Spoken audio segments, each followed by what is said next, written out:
Bon, amis d'Entre-Loire-et-Loire, après la théorie, la pratique, on vient de vous expliquer, enfin surtout Frédéric Nérot vient de nous expliquer ce qu'est le PAT, le projet alimentaire territorial, qui est une sorte d'alliance avec les producteurs pour une meilleure alimentation sur le territoire. Voilà.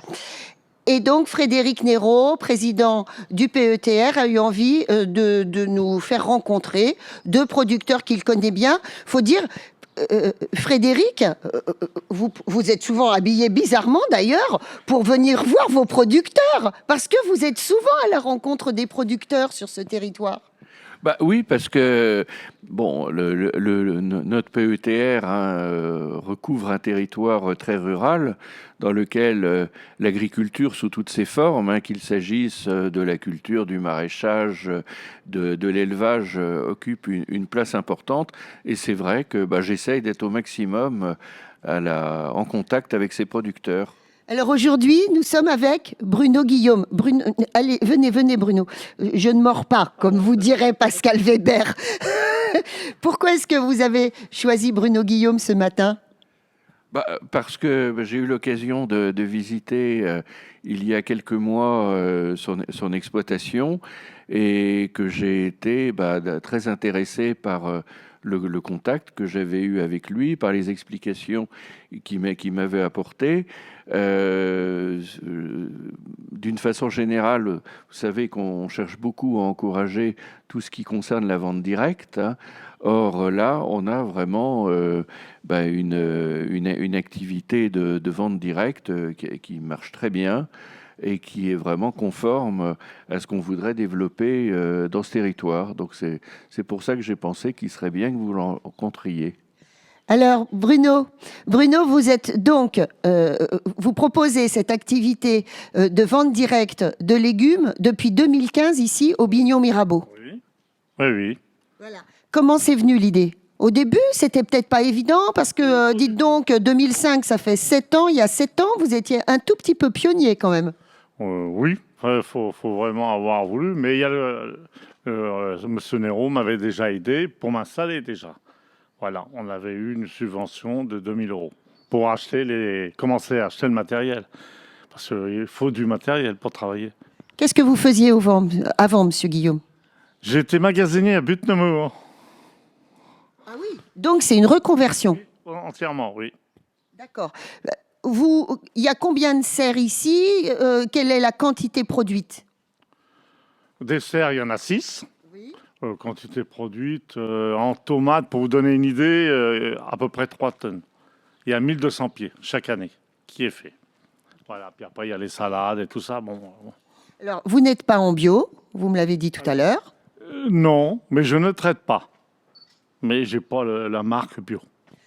D'ailleurs, Frédéric, on n'est pas forcément bio. L'important, c'est plus d'être local. C'est ça ? C'est le circuit court.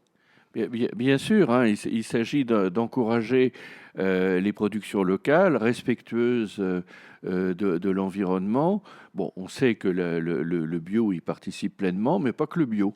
Et là, effectivement, on a un exemple de cultures maraîchères qui ne sont pas labellisées bio, mais dans lequel, comme l'a indiqué M. Guillaume, il n'y a aucune forme de traitement. Donc, c'est ça qui compte. Et il y a l'économie d'eau aussi. Oui, parce qu'avec des tuyaux peureux, pour éviter de gâcher beaucoup d'eau. Voilà. Bon. Alors évidemment, M. Weber, il est très déçu parce qu'il pensait qu'on allait rentrer dans des serres absolument luxuriantes, avec des tomates rouges, avec des aubergines. Faut revenir dans 2-3 mois. Voilà, faut revenir dans 2-3 mois. C'est ouvert quand ? Je suis ouvert toute l'année. Mais bon, je ferme le mardi parce qu'il faut quand même que je puisse travailler, étant donné que je suis tout seul à faire ça. Donc voilà. Il faut que je vende et il faut que je produise en même temps.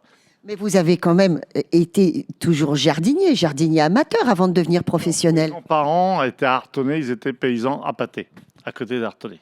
Et vous avez appris avec eux. Voilà, avec surtout mon grand-père. Il faisait beaucoup de jardin, ils étaient 10 enfants, donc voilà. Il y a combien de variétés de légumes ici ? Oh, compter En pieds de tomate, déjà, vous en avez 12. Il y a 12 sortes de pieds de tomate. D'accord. Voilà. La noire de Crinée, voilà. Et par contre, tous les produits de saison, hein, donc je ne sais pas, une trentaine, à peu près 30, 40. D'accord. Vous produisez sur quelle période? J'essaye, mais vu le temps, c'est le temps et puis la chaleur, de toute l'année. Bon, là, bientôt, ça va être la fin des poireaux. Bon, les navets, tout ça, c'est fini. Mais on va avoir une coupure. Pendant 2 mois, on va avoir une coupure pour les salades, tout ça, étant donné le temps qu'on a eu. Là, on peut encore venir chez vous acheter les poireaux et les pommes de terre, les oignons. Oui, les pommes de terre, les oignons, les échalotes, tout ça, il y en a. Bon, l'ail, c'est fini. Mais sans ça, vous avez les salades. Là, dans 15 jours, ça va être les radis. Puis ça recommence. Hein. Dans 1 mois et demi, ça y est, ça sera parti. Bruno, merci. Là, maintenant, Frédéric, vous nous emmenez chez un éleveur. Voilà, nous allons aller tout proche du Bignon Mirabeau, à Chevry-sous-le-Bignon, au lieu dit Les Thibauts, où nous allons rencontrer Édouard Keckert, qui est éleveur et qui pratique également la vente directe. Très bien. Alors, c'est parti, Monsieur Weber. En route.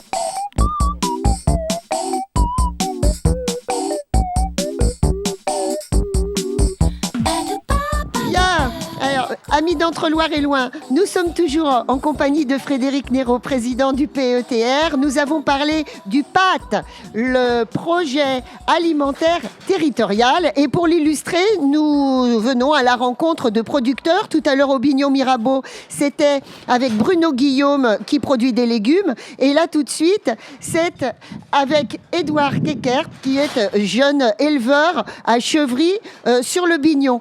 Frédéric, pourquoi ce choix?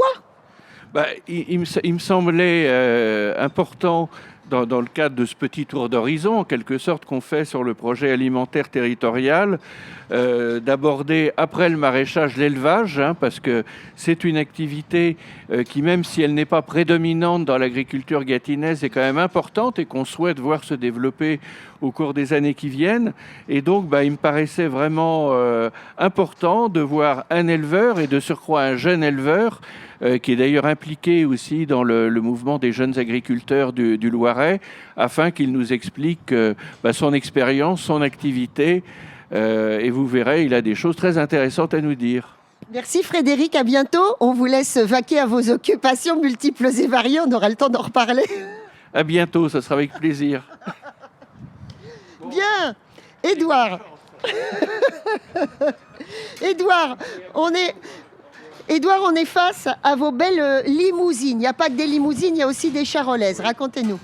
Nous, on s'est installé ici il y a 4 ans. À la base, c'était des charolaises. Avant, on était installé dans le nord de la Seine-et-Marne avec des limousines. Et donc, du coup, quand on est arrivé ici, on a décidé de passer toute l'exploitation en limousine, comme on avait nos convictions avec la limousine. Et donc, du coup, aujourd'hui, on n'a pratiquement plus de charolaises. On en voit encore quelques-unes. Et...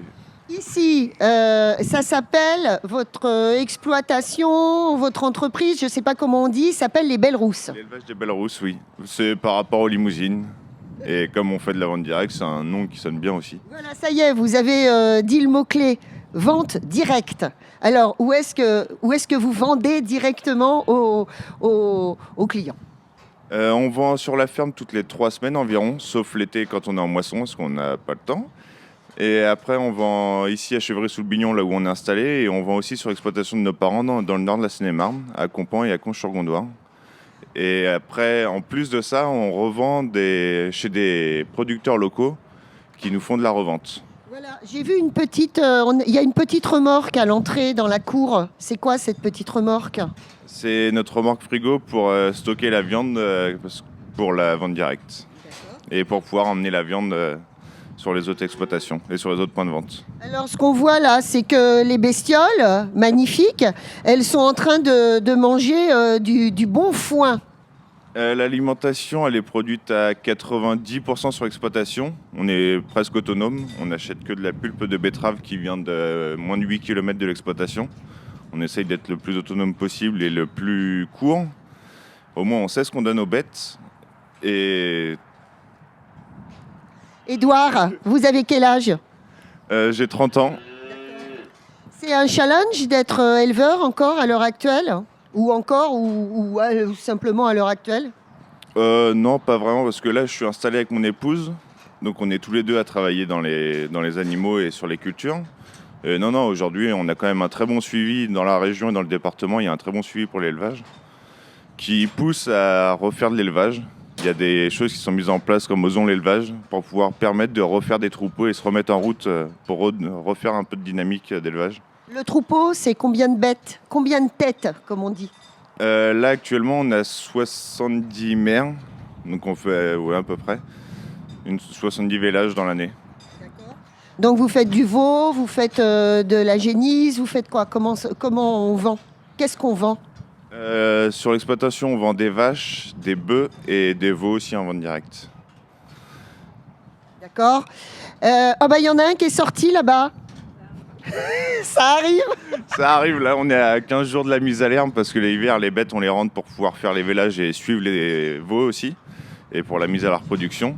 Et de temps en temps, ça arrive qu'il y ait certains veaux qui sortent, mais ça va se faire. Ils sont pressés de sortir comme les mères, mais ça va se faire dans 15 jours. Donc voilà, alors une fois qu'elles seront plus en... On dit stabulation encore, quand elles seront plus en stabulation, elles vont se trouver où? Dans des pâtures que vous avez un peu partout? Oui, tous les animaux sur l'exploitation sortent en pâture dans l'année.